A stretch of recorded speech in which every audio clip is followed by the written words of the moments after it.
MVP.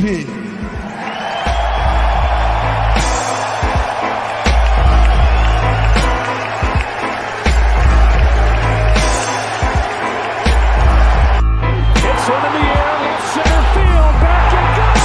Harper, the swing of his life.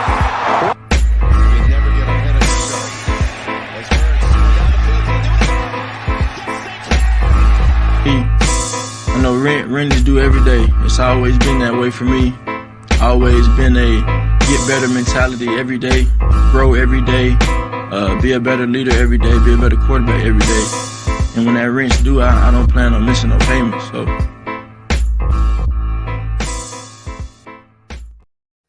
Welcome, ladies and gentlemen, to 3 in the Keystone, episode 97. Usually have the full team with me today, but right now it's just me. Chris will be on in a minute, and Al will be joining us a little bit later tonight. Episode 97, we usually use it as an opportunity to use it as a number. And tonight I'm going to go – actually, you know what? I'll wait for Chris. Let me do another sponsor for the show tonight, which we haven't shouted out in a while, and that's SeatGeek. We are a proud partner of SeatGeek here at the 3K Podcast. So if you are going on there to buy any tickets, any ball games, any shows, anything at all, use the promo code 3Keystone, number 3, Keystone, for $20 off your first purchase. We're going to be talking a lot of Phillies tonight. Phillies have been hot. They got a nice homestand coming up, 2 with the Mets, 3 with the Nationals. Bryson Stott bobblehead night on Friday.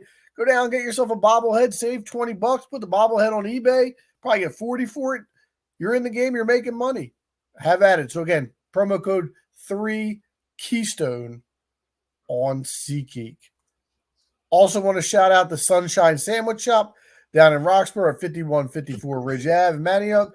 Go down there if you're looking for a nice sandwich. They'll feed you. They follow them on Instagram. They have all the specials that are up weekly. Ask for Steve, the Sunshine Sandwich Shop. He'll hook you up. Tell him the 3K Podcast sent you. So just wanted to make sure we're shouting out our partners as Chris jumps on live with us here tonight. Chris, how's your Mother's Day Monday going? Well, being that I'm not a mother, I do want to say a belated Happy Mother's Day to those that are mothers. Although I will say, with Sarah going up to Connecticut Saturday to spend the day with her mom, I did have the kids on my own on Saturday, and that was it was okay. It wasn't too bad. They actually weren't. They were a little bit easy on me. So I don't say easy, but they were okay. It could have been worse. Yeah. And she does it every day. So, I mean, it's, credit to her, really. I was just kind of holding down the fort while she was going. So I'm sure she appreciated that. That's a good gesture. Yeah. All right, Chris, 97. I don't know if you have any names here. I got a decent one, I think. A premier goal scorer in the 1990s, had a little cup of coffee with our hometown Philadelphia Flyers. How about that Jeremy Roenick? Yeah, JR. So Speaking of hockey, one of my students, I do like a little form for them or with them when they start in my class. And I had a new group the other day, and one of the questions was like about role models. And one kid put Dominic Hasek. I used to have the Dominic Hasek mask. It was the different mask. Yeah. I was pleasantly surprised. And, I always get a kick out of, Did you ask him about it? Yeah, he's a hockey guy. He's a throwback kid. He likes to watch stuff from yesteryear. He's like we were, The Dominator. Yeah. That guy was a wall. He used to work in the Butterfly. Remember Butterfly? Yeah, he was a wall. Yeah, no, he was tough. One of the best goalies in the 90s. Flyers had some big series with the Sabres. Yeah, we did. Matthew Barnaby was just a pest. Who was the prime Flyers years? Who was the Briere? Briere was a pest. That was a little later, wasn't it? No, Briere was with them before he was with the Flyers. No, I know that, but I don't know. I'm talking like 96, 97. Oh, yeah. He was after that, yeah. But still, we had some tough. I think we played them. I want to say there was a series that was a big one in the 2000s. Yeah, there was the one series where wasn't it when Game 7 when they beat us like 8-0. Right, Chick Monic, rest in peace. He forgot to play goalie. But we also had I think it was against the Sabres when LeClaire scored that goal from the side of the net when it went through the hole of the net. You remember that? Yeah, I do remember that. Now, I'm that was, going to Google Flyers versus Sabres playoff history here. See what we can come up now with. that was before the instant replay. That goal would have never counted now. Correct. They had Lindy Ruff was their coach. Remember? Or no, was it Lindy Ruff or was it Lindy Ruff was definitely there. the other guy, Nolan Mike, no, not Mike Nolan. What was his name? What am I? This is whatever website I went to on is one of the worst websites I've ever seen in my life. I forget the playoffs, guy's name. Flyers versus Sabres. Flyers played them in 94, 95, 96, 97, 97, 98, and 99, 2000. And then 2000, 2001. That's what it was then. It might have been in that series. Because Yeah, they had Flyers, I'm trying to remember we who else. lost in 2000, 2001. How about that Miroslav Satan? Yeah, that's a good name. That's a good He was name. on there. 81, I believe he was. I think Howard Chuck was there as well for a little bit. Yeah. Yeah. So we do the hockey when we want to do the hockey. Yeah, you got to go 90s hockey if we're going to go hockey. Yeah, we can do the hockey. I go probably to like 2005. I don't know if I could even go that far, to be honest with you. Because if you remember, there was a time when I actually abandoned the Flyers because of the way that the Bobby Clark had been running the organization. I was a little upset about it. When you go back and look at that Lindros saga, it's pretty crazy that was going on. It's funny because we didn't really understand it at the time. Yeah. All the intimate details and just information now is so much more relevant. It's so much harder to get information back then. And teams were easier able to slant the narrative in their favors with the papers and with the beat writers and stuff like that. Nowadays, the internet tells a story in itself. Everybody can come at different angles and tell their sides, and people can draw their own conclusions. Right. Like a guy like Iverson could not last with the media today. I mean, with the second he wasn't at practice, it would have been all over Twitter, the amount of practices that guy missed. Oh, yeah. That would have been an issue. I don't know if he wouldn't have lasted, but he definitely would have been even more polarizing than he was. Correct. That's probably a better way to put it. Yeah. All right, Chris, let's jump into segment one tonight. We spent a lot of time on the Sixers the last few weeks, and rightfully so, but there's another team in town that is playing well above standards. That's the Philadelphia Phillies. They are currently 28-13 at roughly the 1/4 pole of the season. They do have the best record in baseball. However, they are tied with the Braves and the Orioles in the loss column. They do have a couple more games played than them. Also 20-5 in their last 25 games. And here's just some stats for you as far as team stats go, Chris. They are tied for second in batting average. They are second in on-base percentage. They are third in slugging. They are fifth in home runs. They are second in runs, fourth in steals, fourth in ERA, sixth in whip, second in strikeouts. So they have been really good across the board. Some rotation ERAs, Chris. Ranger Suarez, 1.5. Spencer Turnbull, 1.53. Wheeler, 2.53, and that's after getting roughed up yesterday. Chris Sanchez, 3.22. Nola, 3.67. In the bullpen, Jeff Hoffman, 1 flat. He's lights out. Strom, 1.1. Yeah, he's another lights out. Kirkring, 1.69. Also lights out. They've been awesome. The only hiccup I will say thus far, and it's out of their control, is they've played has been incredibly soft. I did some research today. They've played 41 games, Chris, and they've only played 6 against teams that currently have a record of 500 or better. Those were the Atlanta Braves in the first 3 games of the season and the San Diego Padres a couple weeks ago. Yeah, but you know what? Like you said in the beginning of that, it's not their fault. They're only playing who they can play. Also, we've seen Phillies teams that have played down under competition in years past. They're not doing that this year. And also, we just saw, I don't know if you saw it, but I think it was this past weekend. Texas went into Colorado, and one of the worst teams in baseball, World Series champions, got swept by the Rockies. So, baseball's it's a funny game, man. It's a funny game. The worst team still, wins 40% of the games. It's tough, but I think that if people are going out there saying about the schedule, I think you're just a hater or you're just reaching for something to just not be able to buy in because it's not their fault. And even with that said, they've been beating teams pretty. pretty handily. They're not really squeaking by anybody.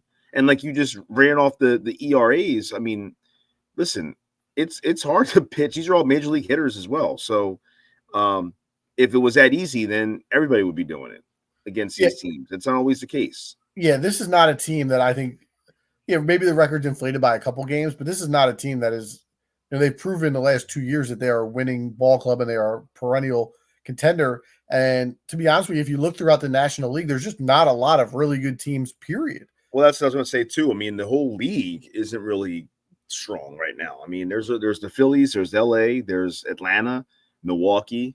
And then after that, I mean, you got, who's going to step up? The Cubs, you got the Pirates, who kind of fell off a little bit. The Reds fell off a little bit. Well, the Reds fell off a lot of it. Arizona, like you said, are they going to make a run like they did last year? Like, there's different teams that you got a lot of questions about. But the teams that I think are pretty consistent and solid are, LA, us, and Atlanta. Everybody else can really fall into place where they may. But those are the three teams I think that are the sharpest tools in the shed, so to speak.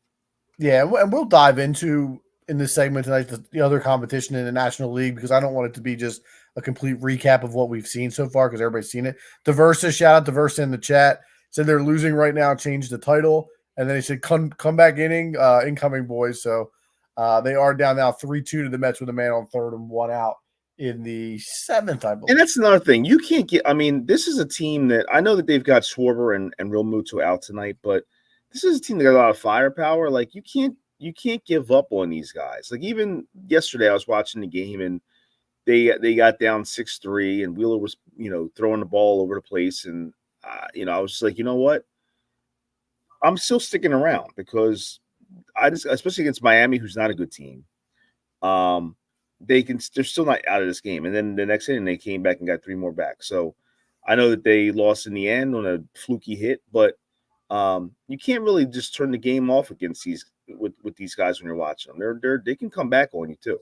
Yeah, and it could be very easy, like you said, in a game like yesterday. You're playing the Marlins. You've already won the series. There's nobody in the stadium. Zach Wheeler clearly doesn't have his best stuff. You go down 6-3. It's the last game of a road trip. It's easy to say, we got 2 out of 3. We'll pack it up. But they did fight back and make it a game yesterday. And that's to the credit. Like you said, this lineup has just been tremendous all year. You got Bohm has been unbelievable. Bryce is starting to hit now. JT, our boy, is even hitting a little bit. My only concern with this group right now is the injuries that are starting to mount up a little bit here. Obviously, Trey's out for 6 weeks, which is a big loss. They haven't really felt it yet, but they will. Schwarber's got a back issue day to day. JT's now missed 2 straight games with a knee injury. This team has been relatively injury-free outside of Bryce Harper really the past 2 years. How many guys have JT's been healthy? Schwarber's been healthy. Bohm's been healthy. Marsh has been healthy. They really haven't had many injuries, and you just worry that they're due for a season where they get nitpicked at, and I'm hoping that we're not starting to see the beginning of that. Well, I think that Schwarber will probably be back tomorrow. If not tomorrow, then Wednesday, I think, when they get back home. And the one I'm a little bit concerned about is Real Muto. Obviously, a knee being a catcher is concerning. And I do not have faith in what's behind him in that spot. That might be something we'll discuss a little bit later on in the segment. But other than that, I mean, Harper had a rough swing the other day, too, that was a little bit scary. Thankfully, he dodged a bullet and wasn't injured on that one, too. But listen, baseball's a long season, man. I mean, it's going to happen. We're going to get guys that's going to, go down for a little bit and have a next man up mentality. That's what strong teams do. We got to see what we have as far as depth, see what we have in terms of who can pick who up in that lineup, see if Dombrowski can pull the trigger when he needs to pull a trigger on a move, and I think that this organization, I'm not worried about them. I'm really not. I think that they're in a good spot right now. Now, in a month or two, God forbid, who knows? But right now, I think they're doing a great job, and it's not really a lot of negatives for me to point out right now for this team. Even Nicky Betts is hitting it now a little bit. Yeah, get a little bit lucky. But you mentioned the potential moves that they can make, and one thing I wanted to at least talk about is, where do you see potential upgrades for this team this season. And you started to talk a little bit about the catcher position, so I think that might be where you want to start. So, yeah, I don't like Garrett Stubbs. I like him. I think he's probably a cool dude. I like him for their locker room. I think that he's a glue piece in that room, and there's always a place for a guy like that on teams, especially winning teams. But when you need production, offensively, he's just not going to do it. He's not going to cut it for the, hopefully Real Muto will come back and it won't be an issue. But I mean, if he were to miss time, we'd be up the creek without a paddle. And I think we would need to make a move because even in our minors, I mean, Marshawn came off an injury. So, I don't know how much we can rely on him. And the problem is like the catcher position, it's not like there's a bunch of them out there. It's going to be really difficult to find one either free agency or via trade or whatever. Like it'd be really difficult to find that spot, unfortunately, to fill. So hopefully Romuto he might be the most irreplaceable player that we have in this lineup, even more than Harper. We've seen that we can win games without Harper. Harper is an awesome player, and he is the franchise player and the whole thing. But if Real Muto goes down, we don't really have a lot behind him at all, if anything, at this point. And I think to your point, as much as you and I have both bashed Real Muto not being the value of him suiting up as often as he does really hides the fact that you don't have a producer in Garrett Stubbs. Stubbs had a good year in 22, and he was awful last year, and he's been awful this year. He just made an out with a guy on third, one out, did not get the run in. So listen, like Diversa says in the chat, where are you getting a backup catcher? It's hard to fill. Sure, absolutely, it's right. But I think if in the event that JT has a serious injury, that's a spot that they have to look at to upgrade the deadline. And I would say also, too, if you do make a trade for – and we're jumping the gun a lot, big time here on the Real Muto situation. But if you needed to, if you had to make a trade for a catcher, they're not going to be expensive. I mean, it's hard to – like, it's a weird spot because even though it's not like there's a bunch of, like, guys that are, you would knock down the door to get, but still the guys that you could get are very gettable. You're not going to have to be utilizing a lot of assets to obtain a guy like that. But like I said, hopefully Remuto stays healthy and it's just a little bit of a hiccup right now and he'll be all right. But man, if not that, and that also affects you defensively as well because Stubbs is not. He does have a nice arm. I will say Stubbs has a little cannon he's an underrated cannon for an arm, but I don't trust him to defensively. In terms of, making those blocks and stuff like that to prevent those wild pitches when we got guys like Alvarado pitching or Soto and Sir Anthony, God knows where the ball's going when he throws it. So that I don't trust him with. Or even just lead the pitching staff as a whole. I saw a stat yesterday. I don't remember the exact numbers, but the numbers for Wheeler pitching to JT versus pitching to Stubbs considerably different.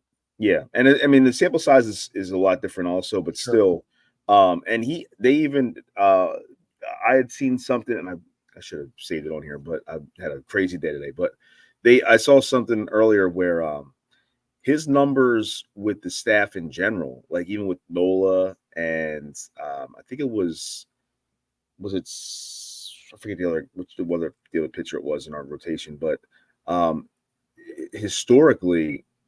Higher ERAs with Stubbs behind the mound than Real Muto or any other catcher that we had at that point in time. So, it's I worry about him calling a game, and a lot of worries I have with Stubbs if you have to go with him for a long extended time. But let's say this: the fact that we're talking about the backup catcher position shows exactly how full and complete of a team this actually is. Yeah, sure. I have a different position on mine. And again, I don't think it's a crazy one, but I would like to see them get a right-handed hitting outfielder. And where I'm going with this is somebody who's a platoon guy, doesn't have to be a starter, but it seems as though Rob Thompson is pretty steadfast that he doesn't want Brandon Marsh playing against left-handed pitching. Or, at least I don't like him against lefties either, to be honest with you. I know, but I think he deserves a little bit more of a shot. So if you can get a right-handed hitting outfielder, that's a guy who could platoon in left field. You also have the opportunity to play him in left field and move Marsh to center field if you want to give Rojas a day off. We all know the guy in right field never gets a day off, so you can use a corner outfielder to play there. I just think if they could find – I know Adam Duvall plays for the Braves, and they're not going to trade him, but a player of Adam Duvall's ilk where he's just a guy who can match left-handed pitching, play the corner outfield, I think that would be a good guy to add to this roster. I think they kind of thought Merrifield would be that guy. He hasn't really – he's been a little bit better lately, but hasn't been that guy. And now that Trey's out, he needs to be in the infield. So you're really hurting for that spot at this point in time. So, again, it's not a huge need, but just something I would like to see. Obviously, you could always add another relief pitcher. You can never have enough relievers come playoff time. We know that. But those would be my thoughts in regards to some areas I would like to see a little bit of a boost. Yeah, there was rumors that Dombrowski was interested in Tommy Pham last year. And I think Tommy Pham is still a very serviceable player in that specific kind of role where he can start for you if you need to, certain spots. He's got a little bit of speed still. He can hit. He's on a bad team right now. He's on the White Sox roster. Yep. So they're obviously going to be looking to get rid of him wherever they can. And I think he won't be expensive because he's 36. Some guy that you could. I could see that happening. That's the exact type of player I'm talking about. My only concern with Pham is just that he apparently has a very polarizing personality. Yeah. He's a little bit of a wild card. I don't know enough about him to know if he would fit or not. Well, listen, but he did a good job against us last year. Say it again. He did a good job against us last year. Yeah, no, he did. But as far as skill set, you're hitting the nail right on the head. That's the kind of guy that I think they should be looking at. Yeah, and he's also from Vegas, so we love Vegas dudes on this team. No doubt. All right, I want to talk a little bit about the competition in the National League. So I want to go around the horn here. There's the two obvious teams that we're going to talk about, Atlanta and LA. They're the cream of the crop. But I want to know, who else do you see as a potential threat? I would say almost like the Arizona of last year that was kind of lying in the weeds. I'll start with mine, Chris. I think the Cubs are probably the sleeper team to me in the National League. They're 24-17 right now, but they've also been avoiding or dealing with injuries. Justin Steele, who I think was second in the Cy Young last year, he's been out for most of the year. Seiya Suzuki has been out. They picked up Michael Busch, or they brought him up from the minors. He's been a real revelation for them at first base. Christopher Morel has been better. And they picked up, I don't know how they pronounce the Asian guy's name. I'm Manega, say his name? Aminaga. That's correct, actually, now that you say it. He's been one of the best pitchers of all baseball since he's come over. It's been tremendous for them from the left side. I think they need to make a move or two, especially in their bullpen, which hasn't been great. But I think of all the teams, I think they probably have the staying power in a team that can be a little bit sneaky. Yeah, they're okay. I don't really have any aside from the teams I said, besides us and LA and Atlanta, I'm not really thinking about anybody else, to be honest with you. I think that it's still so early. It would be interesting to see Reese back here for a playoff game, though. That would be an interesting situation. Milwaukee's, they always find a way to play us really well during the season. So I wouldn't really be jumping for joy to play them, but at the same time, I'm not afraid of them. I'm not afraid of anybody, but I just don't. I don't think that there's. You could say the same thing about San Diego too. If San Diego gets it together a little bit, they won 7 in their last 10, and that lineup having Tatis and having Machado, and they've got some guys that can rake a little bit. Tatis, I've heard, is still he might be on the trading block. Really, I didn't hear that. That there's been whispers about that before. I don't think they vibe with that dude. I don't know what it is, if it's a locker room thing or a maturity thing or what. But listen, I'll tell you what.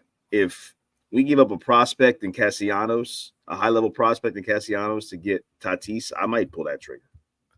Something you would have to think about. Again, personality-wise, he has been, and you said maturity has been an issue for him. Yeah. But the talent is obviously there. I also think Arizona's still lurking a little bit. Yeah, no doubt. They've got the pitching with oh my God, why am I blanking on his name? Zach Gallen, Jordan Montgomery. They picked up. Merrill Kelly's hurt right now, but obviously he's been pretty good for them along the way. And They got pretty much the same lineup plus a couple sticks. And they're 3 games under, but they still have a plus 17 point run differential. So yeah, they're go ahead. they're not scary, but they're formidable. They're a real team. Yeah.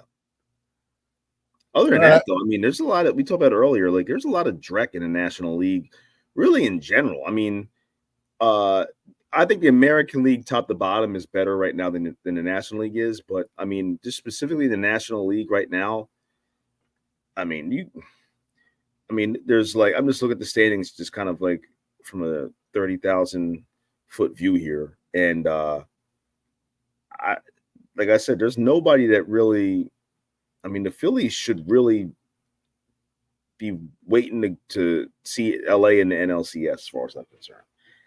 Well, that's the hope. I did break down these two teams, Atlanta and LA, just a little bit to give everybody a scouting report on what's going on. Atlanta is a team we obviously know a lot about, Chris. But here's the thing with Atlanta this year, and I don't know if this is a good thing for the Phillies or a bad thing for the Phillies. Ronald Acuna Jr., 252 average, 3 homers. Yeah. Ozzie Albies, 267, 3 homers. Matt Olson, 200 batting average, 4 homers. Austin Riley, 245, 3 homers. Michael Harris, 259, 3 homers. Spencer Strider, out for the year. All of those things, and the Braves are still 24-13. So, yeah, I mean, it's just they just know how to win. It's a winning organization. But you know what? I mean, if you look, I'm looking at a curiosity right now at their schedule. I mean, they just played the Mets. They've played some good teams. They played the Dodgers already. Yeah, Boston, and they were at They got swept in LA though. Yeah, they're playing the Cubs this series. I mean, Chris Sale has been a phenomenal pickup. He's been awesome. I don't know, man.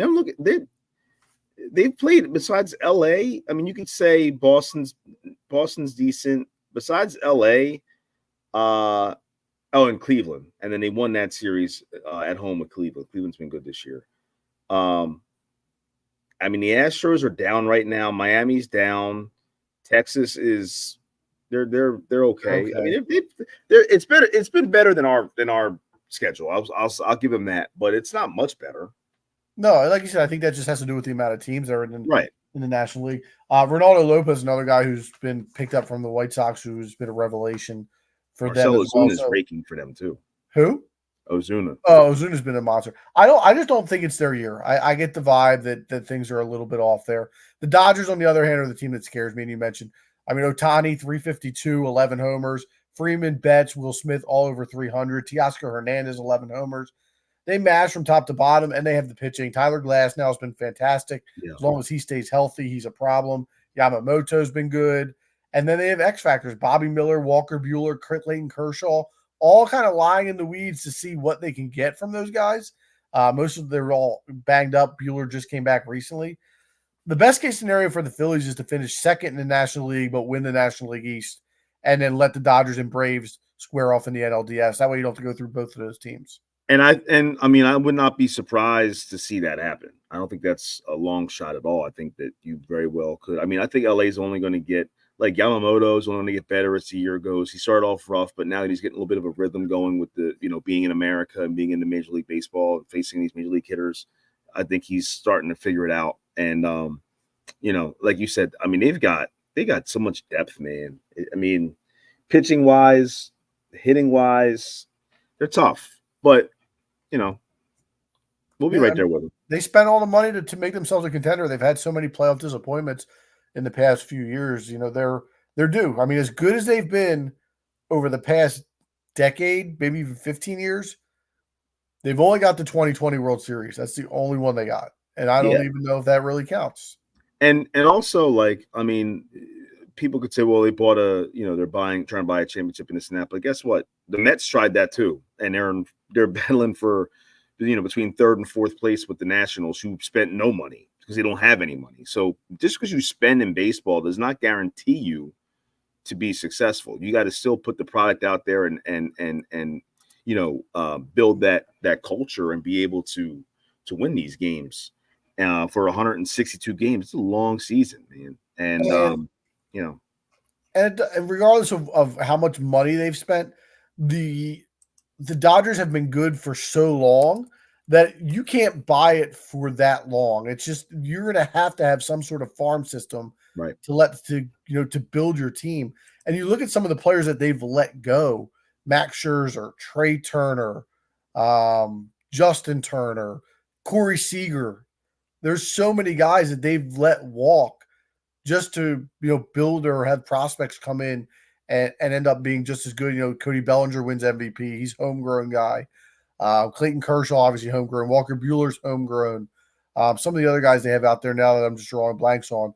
That's good. That's what a good franchise. I mean, Atlanta's the same way. Atlanta, Yep. Lost Dansby Swanson a couple years back. They lost Freddie Freeman, and it's just the next man up. They go out and they get Matt Olson, and it's just like they never, there's no drop off. Right. So, and also their minor leagues have been pretty solid. So like it's like I said, the culture and just building framework for a successful, deep organization is what wins more so than just money in baseball, in my opinion. I mean, obviously money helps. If you can afford a guy like Bryce Harper, you go get him. But at the same time, we're still looking for Bryce's first ring. So, you still got to put the success on the field. And the Phillies have started to build that. They do have some prospects in the minor leagues that can move the needle. Obviously, Aiden Miller has looked fantastic. The pitcher, Painter, Andrew Painter. Yeah, Mick Abel's been solid. And Justin Crawford. Crawford's been raking. Yeah. So I don't want to move any of those guys. I know that. I mean, it's we do this all the time with the Phillies prospects. It's like we're a middle of the pack organization in terms of our farm system, but we have had a history of thinking certain guys that were like top flight prospects were untouchable, and they ended up being nothing. I think all these guys are going to be legit dudes. I really do. That happens in every organization throughout all major sports. I'll give you an example. I know where this is a baseball segment, but I was scrolling Twitter today, and I was somehow ended up on the Oklahoma City Thunder post, and they were talking about upgrading their roster. And we can maybe talk about this in segment. It'll be a good translation to segment 2. But they were talking about potentially making a move for Mikal Bridges, who I think would be a tremendous fit for them. And they were arguing that they didn't want to give up Usman Dieng in the deal because they didn't want to see him turn into a player and just only get 2 years out of Mikal Bridges. That's the kind of stuff that we're talking about, where you're overvaluing these guys.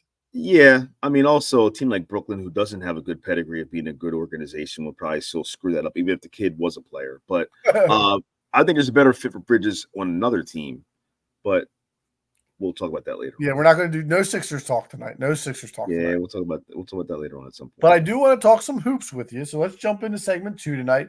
Al should be on relatively soon. But I do want to say before you start that, Seltzer, I do want to say I'm the one thing about this series right now with the Mets is I'm hoping that even if I know we're down right now in the game in the 8th inning 4-2, I don't want to give them life. And I think if they came out here and they won 3 out of 4 between, their stadium and coming up here to Citizens Bank Wednesday and Thursday, if they won 3 out of these 4 games, that might give them a little bit of life. They took 3 out of 4 from the best team in baseball. And I don't want to do that. So hopefully we get it together and can still, in the very least, split this series, because I don't want to give another team, especially a team like the Mets, any chance of any breath at all.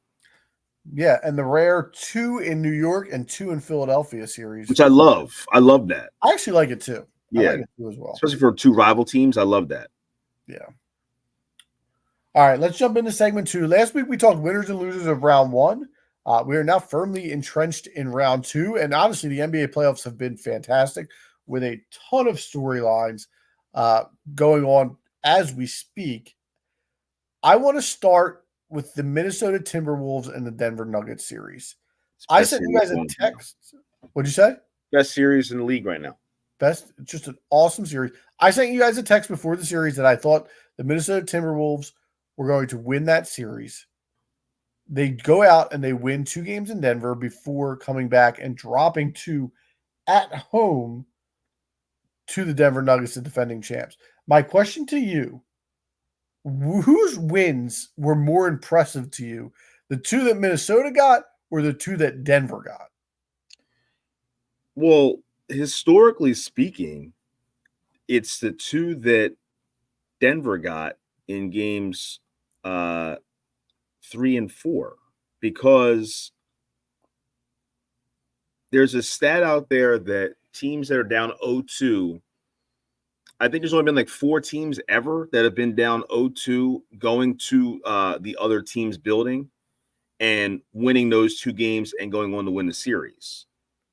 So the deck is still stacked very high against them, but like that place was ruckus, and that was such a championship team thing to do, man. That was such a gangster thing to do. Like, cool, y'all got 2 in our building. We're gonna come to your building and take 2. Now you got a best of 3 with the world champs. What are you gonna do about it? And to me, like, I hate to. I mean, ever since last year, I've gotten some, gain respect for Jokic. That team is tough, man. Like, I'll take that team over anybody, the Denver Nuggets right now. Last year, this year, I know Minnesota's fighting and they got a bunch of dogs on their team, but Denver is tough, man. They're tough, and they just proved that last night and in Game 3. I think Denver's going to win this series.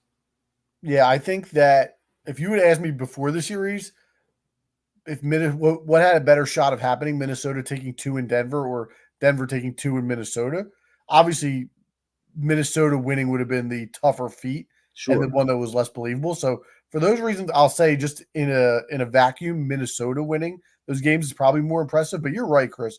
There were people, Bill Simmons especially on his podcast, who basically said after the first 2 games of the series that it was over. Yeah, and the way that they dissected Denver in Game 2, it wasn't out of the question because it looked like Minnesota was manhandling them. they're They champions. almost made Man. them tap out. And you said it best. It was a championship level response from the Denver Nuggets to go into Minnesota and just handle their business. They are such a good, well-rounded team.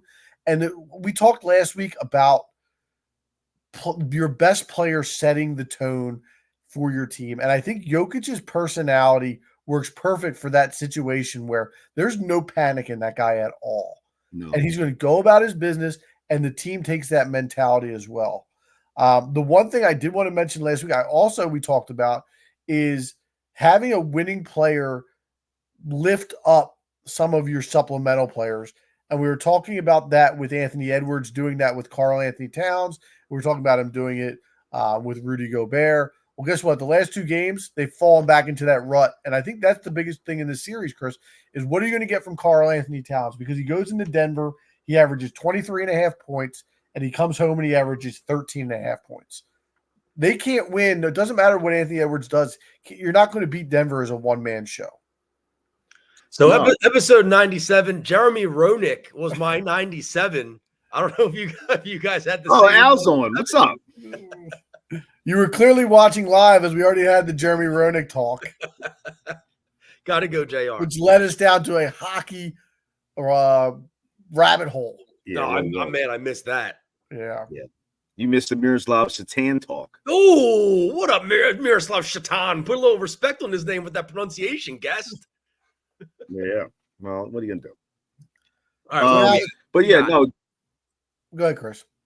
No, I was going to say, like the last 2 games shows me how, like, when I just about the championship mentality for the Nuggets, last year was no fluke. Those guys are built for this, and they have the perfect tandem and with Murray, Jokic. I mean, Jokic, you talk about poise. Like, that dude is from the streets of Serbia where they got bombs and all kind of other stuff going on to wake up in the morning. You think he cares about, the pressure of a basketball game? That's probably like the happiest that he's ever like been, or that the whole like environment is nothing at that point to a guy like that. So, I just feel like that tandem with him and Murray works perfectly, because I think Jokic is obviously the best player, but he's comfortable when it comes down to it to give Murray the keys.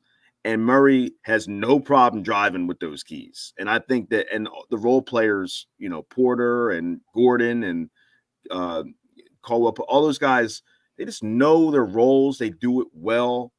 and they're just not afraid of anything. They got their ring, and they won another one, and they're not going to let anybody take it from them. And the name you didn't mention, because as Murray made a couple of monster shots in the first series, which kind of negate. He really hasn't played that well this year compared to his past years. But Aaron Gordon, to me, He's is been the great. guy that does the dirty work. And last night he had a monster game, and he and Jokic, they play off each other really well because Gordon runs that baseline, and Jokic just throws that lob up there, and he goes and gets it at all times.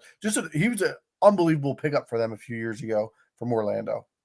Yeah, what a signing that was, and a guy that plays both ways and just fits into the system. It's exactly what we can't seem to find here in Philadelphia. And I believe we had a conversation, Seltzer, way back in the infancies of our show where I think correct me if I'm wrong, I believe we were discussing Aaron Gordon versus Tobias at some point and taking Tobias in that argument. I would definitely change my opinion on that now.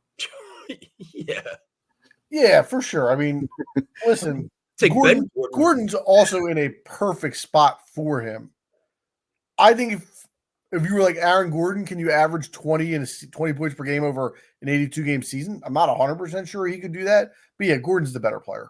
Speaking of which, by the way, on a side note with Tobias, did you see that the Pistons GM is all of a sudden on the hot seat?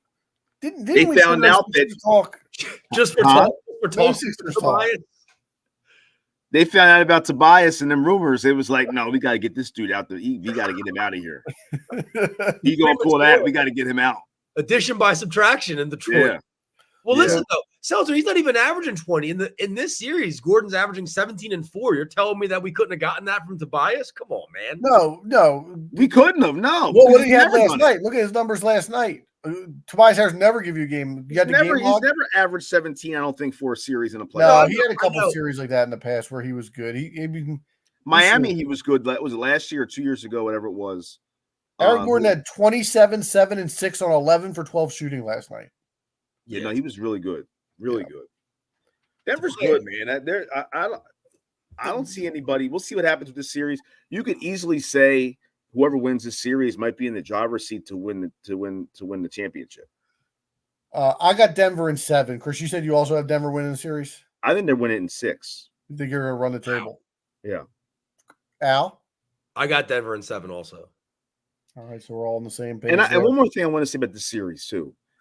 What all of a sudden, I know he's been fantastic in this series, but what all of a sudden happened where we're comparing Ant to Michael Jordan? Yeah, I don't get it. That was the only thing I wanted to talk about with this series. That's ludicrous. What? Did you see what Charles Barkley said about him? No. Yeah.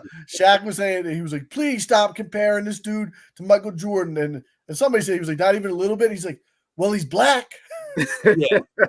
That's about look, not to say that one day maybe he's still young and I get it. But right now to say that is just ridiculous. He's on a hot streak right now and he's fantastic. But hold up, bro. Like, let's slow this down a little bit. This train is going too fast. Yeah, the media's got us. The media is obsessed with that shit, dude. Just comparing the young, you know what I mean? Like up and coming talent. It's always to Jordan. Like, stop. You don't have to do that every time you got a kid like this. Now, if we look in 2030 and he's playing and he's got 3 rings and he's averaging 35 in the postseason and he's on his way to a 4, we can start at least saying like, all right, yeah, he's on a trajectory.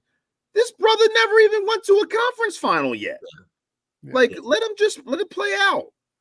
And isn't it funny how organizations, and we are one of them, just always find a way to fuck it up? Like Minnesota fans have to be going bananas, winning 2 games in Denver. Anthony Edwards, after sweeping Kevin Durant and Devin Booker, and just being like, this is the year we're going to build on this team. And now they're just like, what happened? Yeah. I'll tell you what. I always said that the Stanley Cup is the hardest championship to win because you have 4 rounds. Hockey itself is just the most grueling physical game because of the skating involved and the whole thing.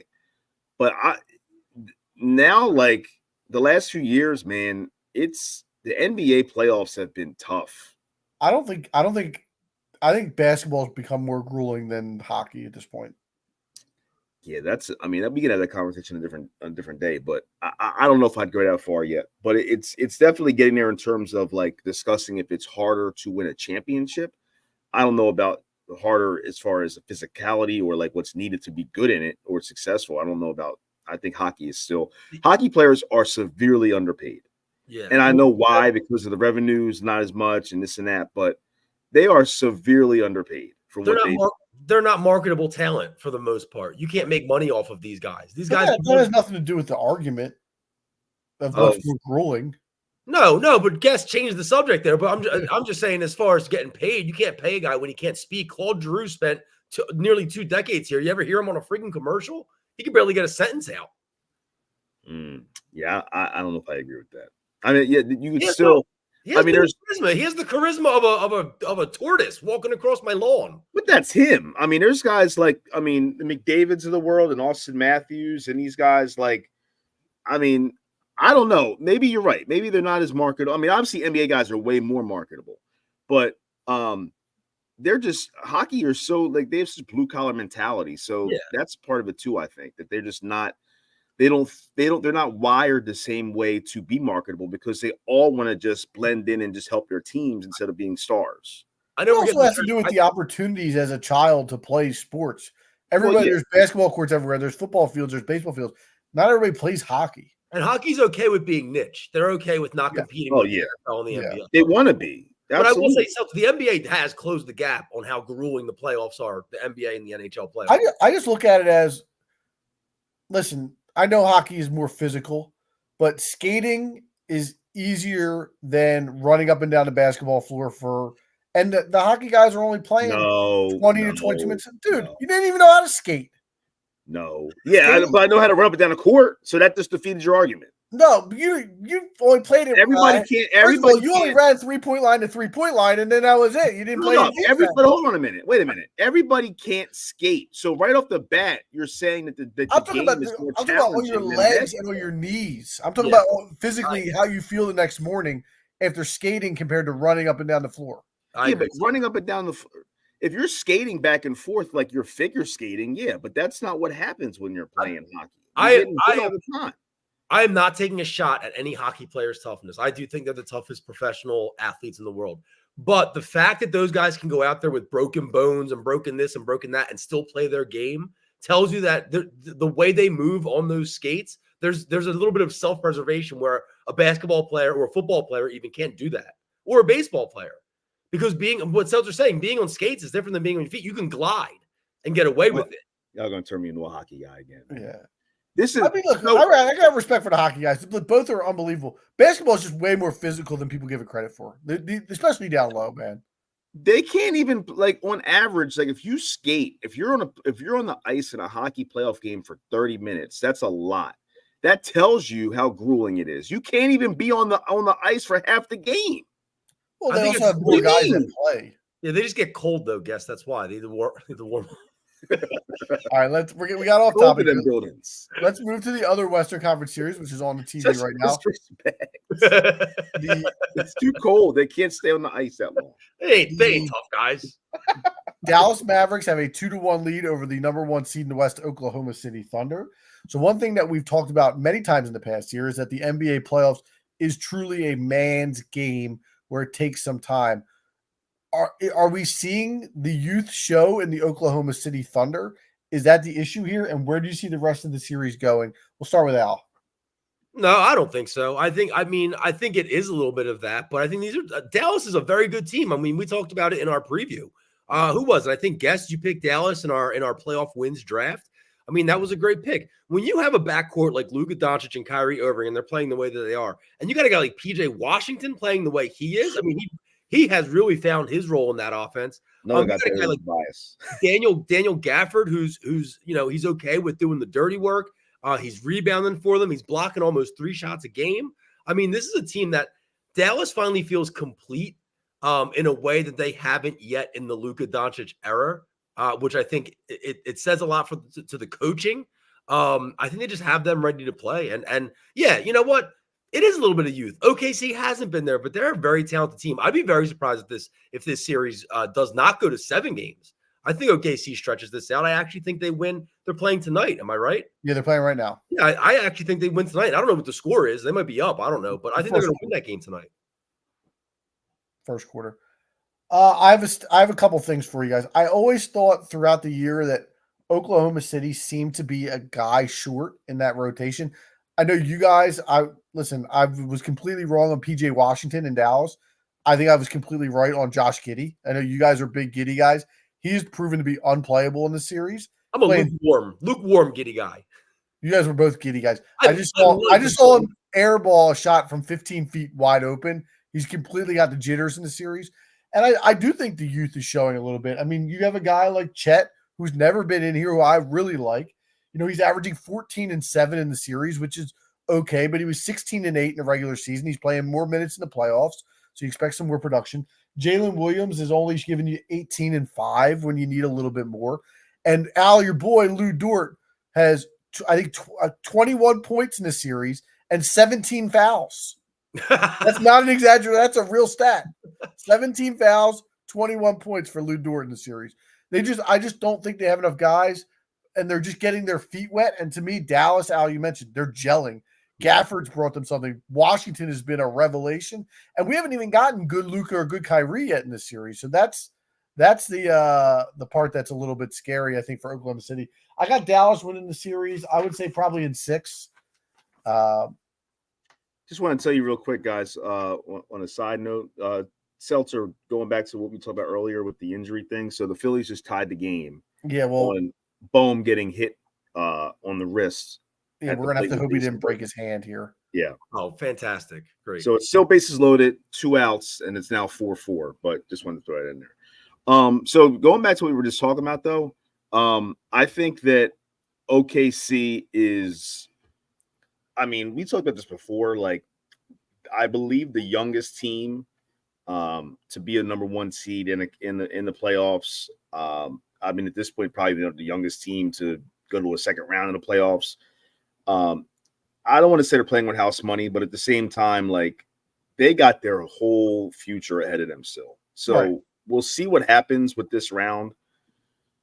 But next year, I mean, you got to think that they would be, if not the favorite, the top 2, top 3 at worst in the West. So their future is bright, but it takes men to win in the NBA playoffs. I was watching yesterday morning, actually. You guys ever see the Reggie Miller versus the Knicks documentary, 30 for 30? I did. Yeah. So the Knicks lineup that game, game 7 against Indiana in, what was that, 97, I think it was. It was earlier than that, wasn't it? Or 95, 96, 97. Because 95, Reggie had the 8 points in 9 seconds. So I think it was like 96 maybe, or 97. But anyway, Patrick Ewing, John Starks, Derek Harper, Charles Oakley, Charles Smith. Those dudes were men. Yeah. Like, those were some OG dudes, right? And it's funny because I was thinking, like, you don't, even though it takes grown men to win an NBA title, but like in the 90s, like, those dudes looked like they were like out the steel mill, like rough around the edges, like just left the, like, they were like men, like dudes. You know what I'm saying? Different game. Yeah. Oh yeah, for sure. But nowadays it's a little bit different, but it still takes experience. I just thought it was funny because those guys were like they were 40 back then. All right, let's give a quick prediction, and then we'll use your segue to get to Indiana, New York, because you put it on the platter for it. I got Dallas in 6.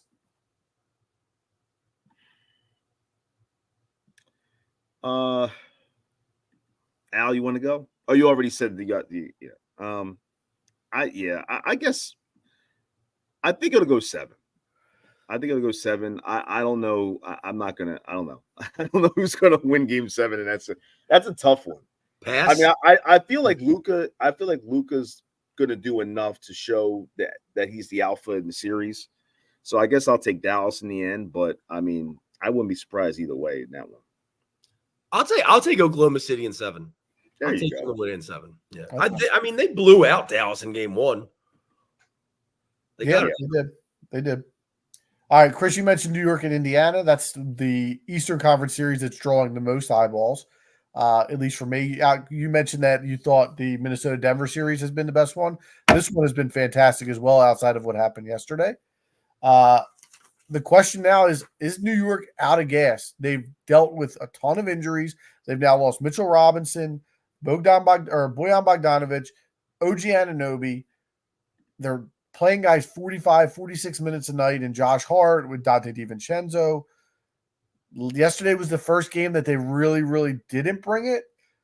Are they out of gas? What are your thoughts, Al or Chris? No, I think that we're not giving enough credit, honestly, to Indiana. I mean, Indiana coming into this series, really into the postseason, I thought it depended on what Indiana showed up. If the Indiana that scores 135, 140 points a game, obviously you're not going to score that in the postseason on average. But if they can bring their offense, that firepower into the postseason and still be able to get away with that, they're going to be a tough out for anybody. But if not, and if the other team's defenses were able to neutralize that, then they would be probably having to face an uphill challenge.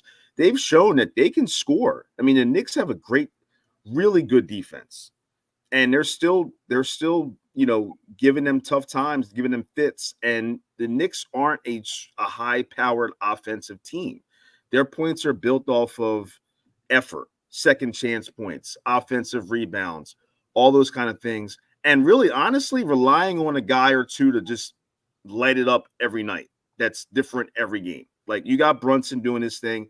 And then, I mean, at one point, DiVincenzo was averaging like 28 points a game between our series and this series until he hit a brick wall. Like, you're depending on a different guy or even two to get hot in those games for them to get over the hump, to go with that effort, those effort points.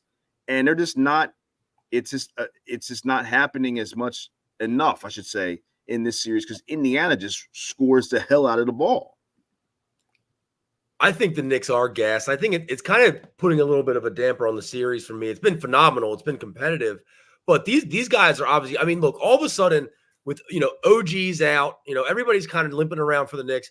You got guys like Alec Burks all of a sudden getting minutes, logging. That's my guy. I love it. I love me some Alec Burks. But he goes from 0 minutes in the Sixers series to all of a sudden 45 minutes already played in this series. You got Precious Achiuwa. He's up to 78 minutes in this series, where he barely smelled the court against the Sixers. So I mean, look, I think the Knicks are trying to piecemeal some things. Obviously, they're just hurt, man. Indiana and Chris, you just said it. Indiana's doing a great job playing defense against the Knicks, which is not Indiana's calling card. It's what's been their bugaboo all season long. Yeah. But they're holding Jalen Brunson to shooting less than 30% from three. Guys are having to step up around them, and I just don't know that there's enough guys at the end of the day from New York to keep up in the rest of this series. Yeah, if you cut the head of the snake in Brunson, if you cut him off, they're very beatable. And that's what we said all along. We knew that. We knew that their role players had been playing out of their shoes, which is what we said Joel Embiid has never done for them. But at the same time, Jalen Brunson was still averaging 40 points. If he's not averaging 35, they're not going to win. Right. Yeah, I think the key is the Anunoby injury. Yeah. And we're not I don't think any of us are huge Anunoby guys, but you look at the effect and the downstream and how it all trickles down. And you have a guy like Josh Hart, who was playing 48 minutes a night, giving the Knicks endless energy, endless offensive and defensive rebounds. And you think about all of a sudden in the Sixers series, like, who was Josh Hart guarding in the Sixers series? Maybe it was Tobias, maybe it was Oubre. He wasn't guarding Maxey, he wasn't guarding Embiid. In the beginning of this Pacers series, he's guarding Nesmith, he's guarding Nembhard. Now all of a sudden, because of OG's injury, now he's got to guard Siakam. And Josh Hart's 6'4", 6'5", and Siakam is 6'9". So the pounding that puts on you, that's what over the course of the series can wear you out. And I know Hart has a motor that he can go forever, but when you have to defend every single possession, you're going to run out of juice eventually. It's going to happen. And I think that injury from Anunoby's standpoint is Anunoby would be guarding Siakam, and he would give him that body that can lean on that. And I think that all ends up trickling downhill again. Mitchell Robinson eats some of Hartenstein's minutes and lets him he's fresher. I think all the injuries are the bigger thing that are adding up. With that said, the Pacers still got to go into the Garden and win a game. and we haven't seen him do that yet. I think I'm still taking the Knicks in 7. I'm excited to watch the rest of the series. Also, got to give a shout out to TJ McConnell. Don't we? I was going to say, yeah. We got to give a he shout. is giving Jalen Brunson fits. He's been, even when we sucked in the playoffs, he was always. I mean, he's way better now than he was then. Yeah. But he always was that guy who was not scared, and he's just such a good basketball player. There was a play, I think it was last game, where Brunson had an and-1. And I mean, Brunson was what? He was 6 or 17, 0 for 5 from 3. But I believe he had an and-1, and he's like mouthing off at TJ. And that told me that TJ's in his head, because you're the superstar on the Knicks. Who cares about what TJ McConnell's doing? So for you to react that way tells me he's doing his job. He's getting under your skin. And he's been in his shirt all series. And I got even at the Garden. And TJ is fearless, man. Like I got to be honest. I'm willing to admit, I think that I gave up on him too early. I was way ready to give up or to give him up when it was his time when he was free agent. I just didn't think that you could win with a guy like him as your main, I guess, point guard or whatever, ball handler off the bench. I might be wrong on that, man. He's a dog. Not only that, he might be the best backup point guard in the entire league, or at least top 5. He's a dog. He obviously, it was the timing wasn't right with him when his contract was up. It was one of those things where like you're in a relationship with a girl who like wants to take it to the next level and you're not ready yet. Like you know what I mean? He had to go and go somewhere else to progress his career because it wasn't going to happen in Philly at that point. Yeah. I mean, he had 15 and 10 assists in 21 minutes and a plus 27. I disagree. I think, and this is again, the Sixers management is they're backups in this league for a reason, right? TJ McConnell's not a perfect player. He's got issues. He can't shoot the 3, right? He's not a great shooter. He's got some athletic limitations. And they're trying to build this team around Joel. They're like, oh, we need shooters all over the place. Da-da-da. You don't look at enough about what the guy can do, and they're looking about what he can't do. And he just does so many things well when you compare him to other backup point guards. And I think the Sixers were just looking at the wrong way, and we need this one type of player to be surrounded Joel Embiid. And they were wrong because TJ McConnell would have fit in fine with being the player that he is. Now, granted, they also have Ben Simmons at the time. So then you have another non-shooter, which complicates things even more, which is probably another reason why. But I just think that they you're right, Chris, they miscalculated on that move. And also, I mean, TJ, you're right. At one point, he wasn't a great shooter. He shot 41% from 3 this year. Yeah, but low volume. How many per game? Still, like, I mean, he averaged. I gotta look up what he averaged with the Sixers, but I mean, 41% from 3, 10 points a game, 5.5 assists a game. He wasn't averaging that with us. No, but those are again. I'm not taking anything. And that's in 18 minutes. That's an average of 18 minutes. Those are uncontested threes against the team's backup. That's not really getting out on those threes. Like they're saying, yo, give McConnell that shot. That's what the coach is saying on the other side of the court. Yeah, I mean, I don't disagree with that, but I mean, 41% is still 41%. Yeah, absolutely. Yeah. But it's definitely gone down. It's gone down in the postseason from the regular season. So to your point, yeah, I mean, he's facing different kind of guys and different kind of pressure, but I mean, he's down to 29% in the postseason. Yeah. But he's still averaging that 10.5. He's still averaging that 5.5 assists. And he's clutch. He's a dog. He's shooting 100% of the foul line. I don't know what his, but he's doing his thing, man. I would love to still have him. Absolutely. With all due respect to the shooting numbers, he only made 18 3-pointers this year. Oh, is that what it was? I had the percentages. I didn't see the. I don't have the amount. 18 for like 34. 18 for 44 is what he was. 2 for 5. What do you want? Yeah. All right, let's crush the. What do you guys have for now? I got Knicks in 7. Pacers in 7. I'm gonna say Pacers in 6. I think they win Game 5. I think New York's gonna feel. I think they're feeling it a little bit. I think the last point I wanted to bring up, and I forgot to say this in the thing, is I think the difference also is the Pacers play with a completely different pace than the Sixers played with, and that's just a style of play where 48 minutes against the Sixers is a lot more manageable than 48 minutes against the Pacers. And this is I'll go ahead. Al, go ahead. The pace is up. They're averaging about 7 more possessions per game in this series, which is huge. Right. And we got to see what New York's made out of now, because now this is the first time they got punched in the mouth. I mean, they got their doors blown off in Game 4. We saw what they did against us in their building on the closeout Game 5. They weren't able to get it done.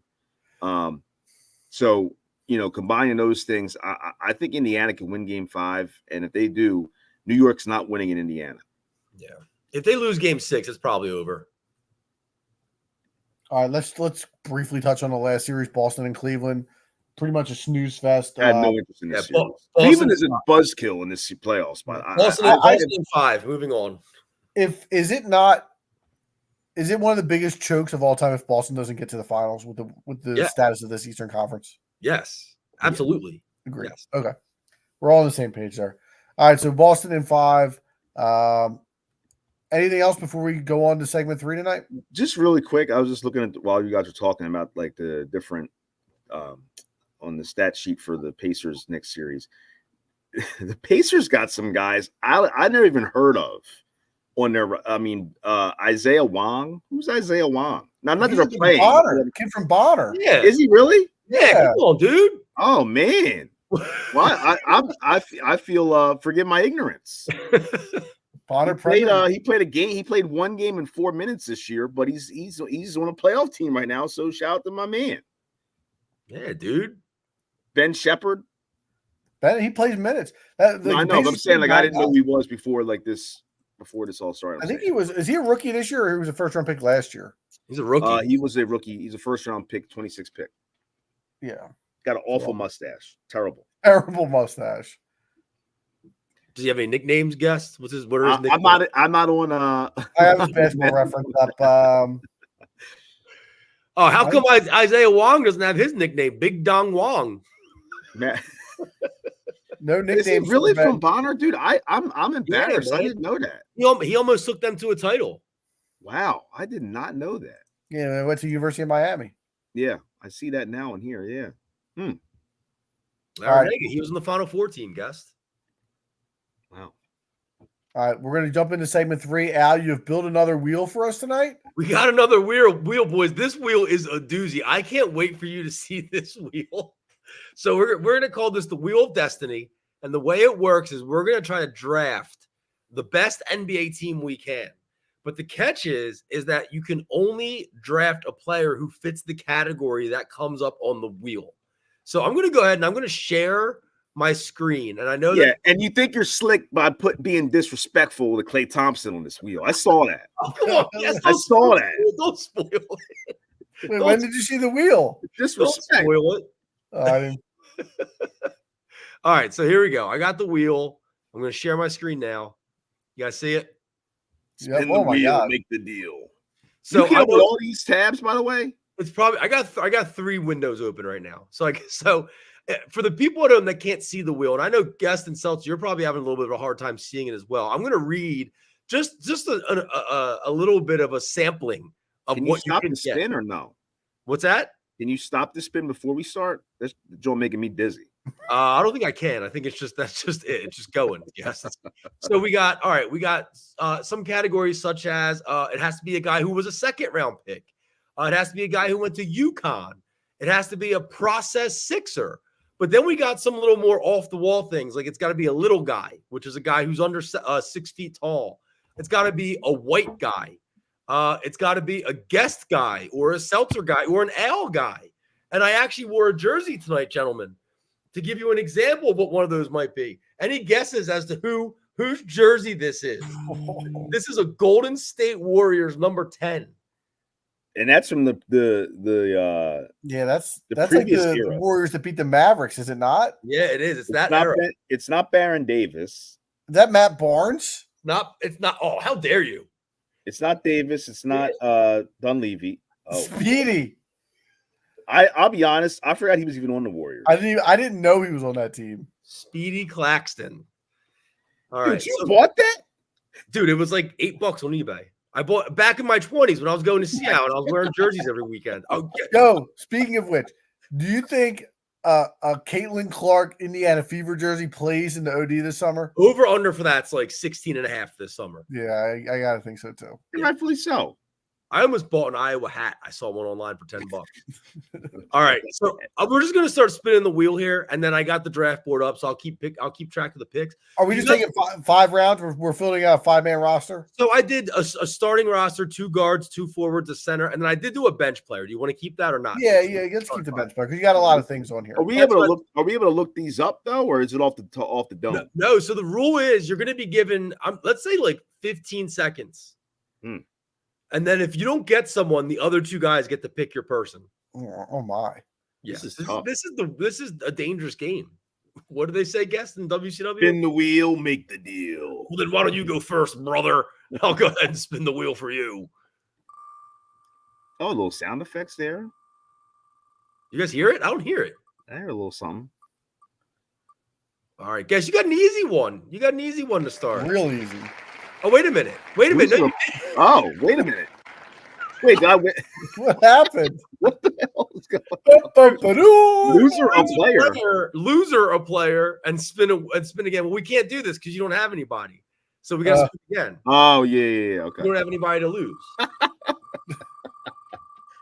These wheels always make me remember the game of life when you have to spin it on the. You got it again. Yes, you don't get to play this game. Apparently, I stopped them again. You're negative. Just give me the Temple dudes. Temple alum is on there. Yo. Oh, wait a minute. All right, Seltzer's first. No, you are. All right, guess. No, I shaved my. You have to pick a bald guy for your team. You got to you got to draft a bald. No, I'm just being. I know. Are we going for like funny / shock value, or are we going for legit? No, you got to try to draft the best team you can. All right, Michael Jordan. All right, so here's the draft board.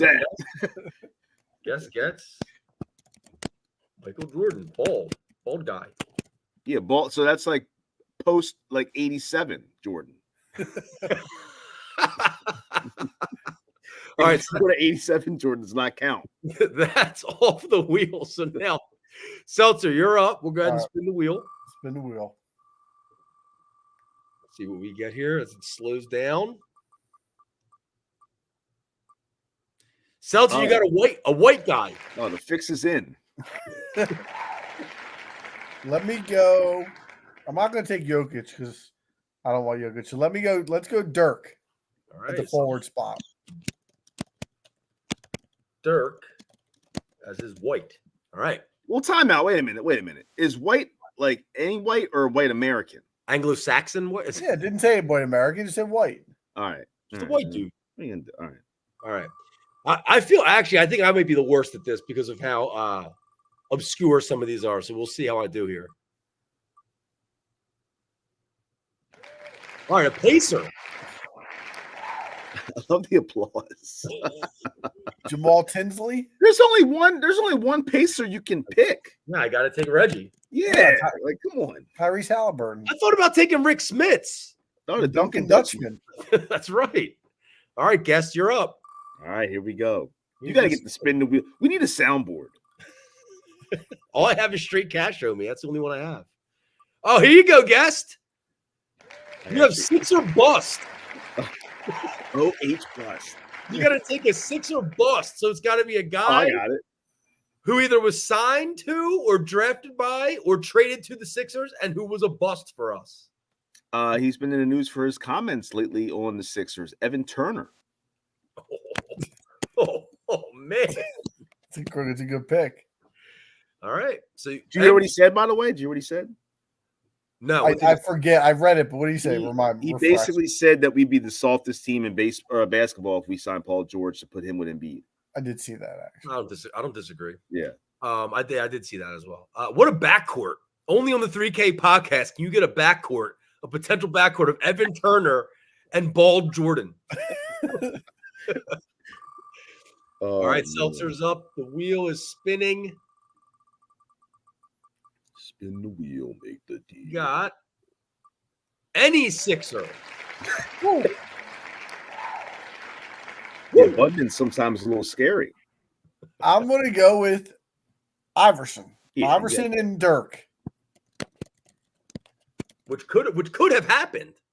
Now, I'll be honest, Al. I was a little bit. I took this game the wrong way. I thought you were saying we would have to make a lineup based on the wheel, like in terms of like if it was like Sixer bust, I had to come up with 6 Sixers busts. That's what I thought you were saying. That's 10 times fast. That would be. That would be that. That's why I was like, "Can we look guys up?" Because I was like, "I don't know how we're gonna." But now it makes more sense. That would not be hard. You could do that pretty easily. Yeah, Sixers. Yeah, well, that's Simmons. yeah, easiest one. Ja. All right, I'm up here. Seltzer definitely has the best duo at this point. I'm getting a Dookie. All right. Grayson Allen. A Duke player. I'm going to go with. Well, what are you trying to? I mean, what position are you trying to fill up? I don't know here. I don't know now. I'm a little stumped. I'm going to be honest. I feel like Duke. A lot of guys you could pick from. Yeah, but I'm thinking more older guys. I'm actually thinking of maybe going with Kyrie in the backcourt. Nolan Smith. Do I get Jason Williams pre-motorcycle? What was the big white guy who was on the championship team? So stiff. Shavlik Randolph? Yeah, I was say the floor. Speaking of Sixer bust. Yeah. Yo, I met a guy who played with Eric Boateng. Speaking of Duke busts. Zubac. Brian Zubac. Oh, yeah. Zubac? Oh, yeah. What team was he on? He ain't in the league. No, I'm saying, but didn't he have a cup of coffee with somebody? I don't know. He was on the Duke team that played Butler. Yeah. For the sake of time here, I'm going to go ahead and take Kyrie. All right. So I have Kyrie and Reggie in my backcourt. All right. Evan will lock Kyrie up. I thought about taking JJ and just going straight shooters in the backcourt. All right, guess this is your spin.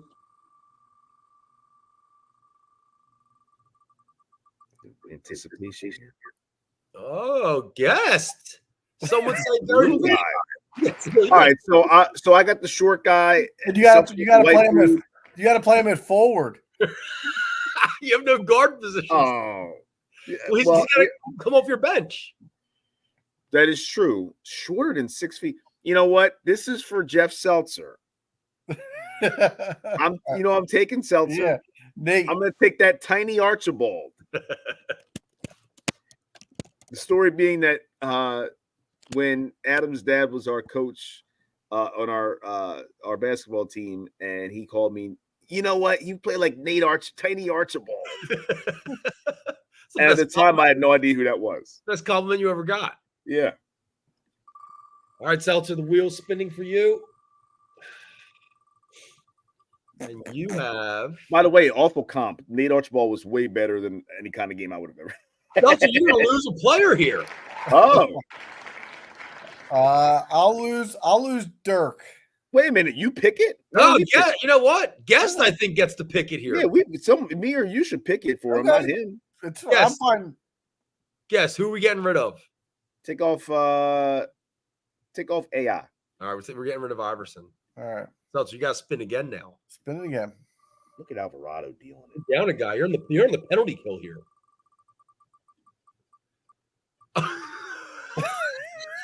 What's that say? Oh, fart. Fat. That said fart. Seltzer, you got to pick a fat guy. I'm taking Shaq.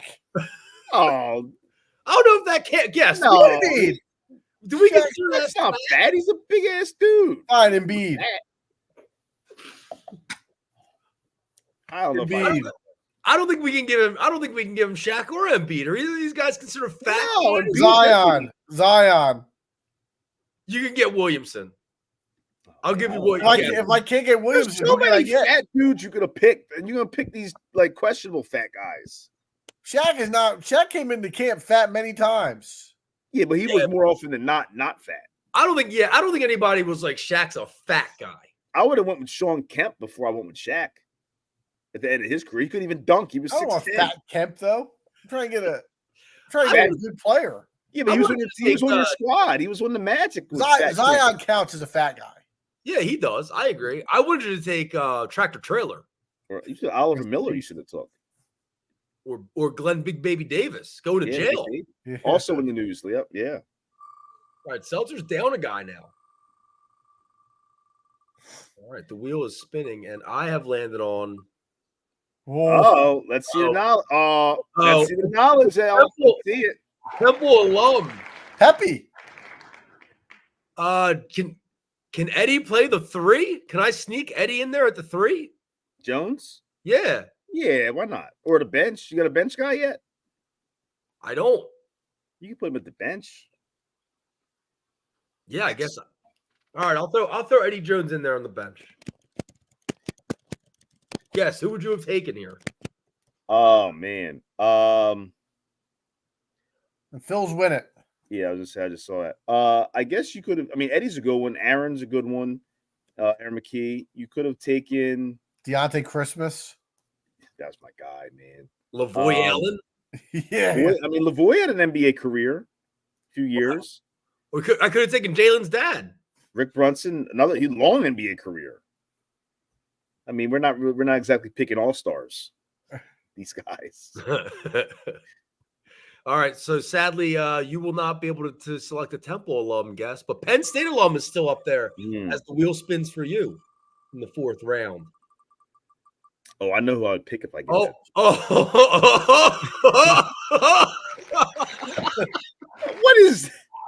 Would you be serious? Yes, you got to take either Andrew Bynum or Ben Simmons. You got to take one of them. Oh, I guess Ben.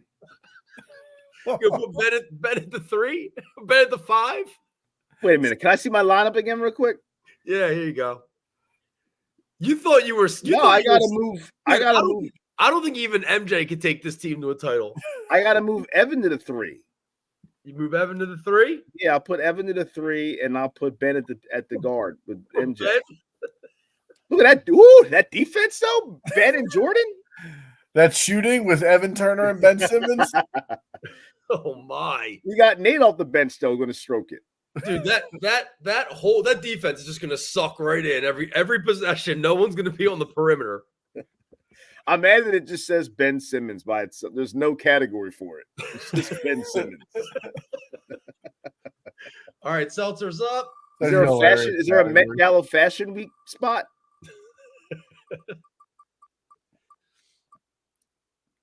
Oh, did I forget to remove Duke alum last time? So what do you want to do? You want to remove it? Let me remove it. Okay. And I'll spin again here. All right. And Seltzer, you get Heat. A member of the Miami Heat. I'm going Braun. LeBron Heat. That's a dangerous squad there, boys. That's a good looking team. You know, Acapulco Heat, former 90s TV show. What was that on? Was that on USA? I think it was on like Fox first, and then it went into USA syndication or something. Yeah, it's definitely a Fox show. Piston. Any Piston. I'm trying to think if I want anybody from that 00 team that won the title. Yeah. Like what about the Worm? No, I mean the obvious pick here is Grant Hill. Oh, I don't. No? Oh, well, you already got 2 guard. Never mind. Yeah, I got to take a forward or a center. So I was thinking either Grant Hill or Sheed. You need Rodman to clean up the glass. You got a center. You got a big fella you could get. Like Ben Wallace. Yeah. Virginia Union.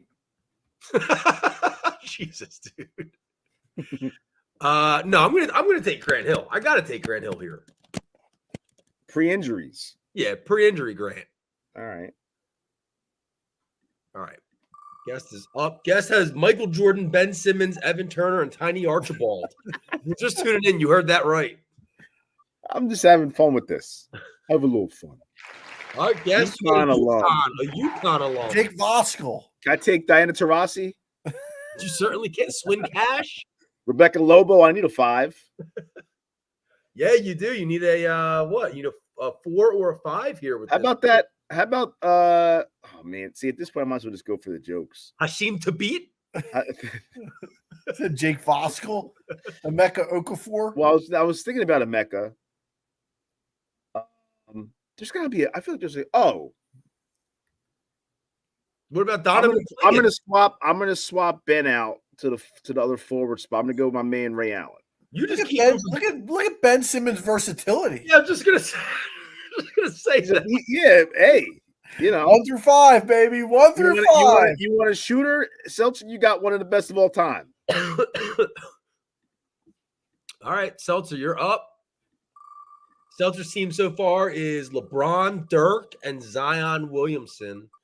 And now Seltzer will have to draft somebody with an awesome nickname. Let me see my roster. This is the spot to draft Shaq. Yeah, that's what I was thinking about doing. I don't know if Shaq and Zion play together. I don't know if that fits. I may need a stretch. That's a lumbering front court. Let me get the Mamba. Oh, that might have iced it. Yeah, that's a good one. Yeah, that might have iced it. Now Seltzer has LeBron, Kobe, Dirk, and Zion. Guess we might have done him a favor taking Iverson off the team. Dude, could you imagine LeBron and Kobe just ripping Zion about being fat all the time? He'd quit. Dirk just getting everybody weed. All right, my team so far is Reggie Miller, Kyrie Irving, Grant Hill, and Eddie Jones. And I'll be adding a king. A Sacramento King. Or King James. I thought you meant like an actual king. Yeah. King Henry. Is a king spot. Has been drafted. Well, I guess the picks are either. No, you know who I think the pick is here? I think the pick is Boogie Cousins. Okay. No, that's an L. There's a guy you're missing for that spot. Weber? Yeah. Or Vlade. I don't want Weber soft. No, Weber, bro. Weber was nice. He's so soft, though. Cousins is going to give me some grit, man. What about Scott Pollard? He was on Survivor. Corliss Williamson. Former He's Sixer. Big Nasty. That's another nickname. Is there a guy like recently that I'm forgetting? I don't think there is. I mean, for the spots that you need, the bonus. Oh yeah, Alex Len. No, I'm taking Cousins, dude, because I can flip him to the 5. All right, a little versatility there in the front court. All right, Guest, you're up. This is your last pick, and you need a center. Oh boy. Let's see what you get. Well, my guys are going to be in the play-in. So. Listen, you might lose someone here. Who knows? Oh, I thought I was going to do it. We got a guy the Sixers traded too soon. I got a center there for you. Can McConnell play the 5?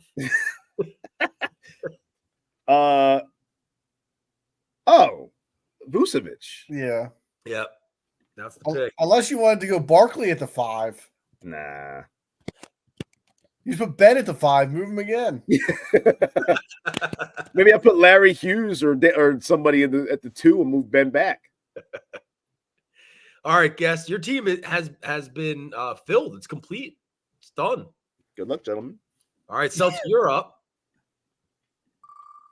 And as you can see, there is still a plethora of categories. A lot of categories. Oh, look at this. You got an 0-1 bench Sixer. Oh. Nazi Muhammad. Strangely enough, you have your bench position still open. I'm gonna have to go with the sheriff, Rodney Buford. Oh, Duke Jones. I could have also put him as a awesome nickname. Yes, you could. The sheriff. I didn't want to go Geiger. I was thinking about Geiger. This is that team was so actually. big. You know what? Let me switch. Can I switch? Yeah, Let go me ahead. go Matt Geiger to stretch 5. Oh man, that just took. Now see, that might have ruined the squad. Dad, I'm still set. I'm good. He's rubbing it in now. This is a victory lap, Guest. Geiger's going to get cooked by everybody. Yeah, dude, he's gonna stand in the corner and bang threes. We got to post this. We got to see who people think would win this game. Remember when Geiger just got bodied by Shaq in that first? Yes, dude, that was an embarrassment. I felt bad for that man. No, first game he had like 15. So, no, but I'm saying defensively though. Oh, lose a player. It's not good for me. I don't have much on this. Let's see that roster. I don't have much on this team to begin with. So you you guys, take Reggie off that. You're gonna take Reggie off, guess, or Reggie Kyrie? No, Reggie's a legend. You gotta take Reggie off. All right, Reggie, go on. All right, I'm losing Reggie. All right, I'm going to spin again here. Now we should be able to swap the guy for a guy we got. Oh, like you take Reggie. Yeah, but that's all right. We're already into the game already. It's all right for future reference. Oh, this worked out. What'd you get? We can't see the wheel. Oh, well, I got it in here. it's landed on pick anything you want. Oh, Reggie. Take 3 players from Seltzer's team. Take it. Oh, I got a Raptor, little Mo Pete. which I'm going to have to go ahead and take Vince. Vince. So I swap out Reggie for Vince. I'll take that. I think that's Vince over Kawhi, huh? I think that's fair. Yeah. Damon Sotomayor. All right, Seltzer. It's just you and me because we have the missing spots here. Yep. You got to fill in your bench, and I have to fill in my center. Seltzer, you're getting a. Have fun with this, buddy. Oh, that's what we all wanted, folks. Have fun with this. Seltzer gets the Penn State guy. Listen, it's a pretty easy one. We got to go with one of the first openly gay men in the NBA. Yes. John Amici. There it is. There it is. I think that's magic. Another stretch 5. So I got 2 stretch 5s I can put out there. Yeah, they'll be getting 20 minutes each a night. All right. Yeah, dude. That I mean, people are like, "Who the fuck is that?" All right, potentially the last pick, unless I lose another player here, and it looks like I'm going to be losing another player here. You're destined to get washed, Klay Thompson on your squad, dude. All right, who do you guys? So you got to take. I got Vince, Kyrie, Grant Hill, DeMarcus Cousins, and Eddie Jones. Let's take Cousins off, guests. Why? I don't know. No, you got to take the better guys. Honestly, look at our teams, though. Cousins would work your forwards. He would work Turner and Vucevic. He would work Zion and Guy. I don't know about Vucevic. He would work Turner, though. I'm taking Vince off. All right, that's fine. Vince off is fine. All right. Vince is gone. I can't keep a guy on my team. Remove that. I guess we probably should have did Kyrie, actually, in hindsight. That's all right.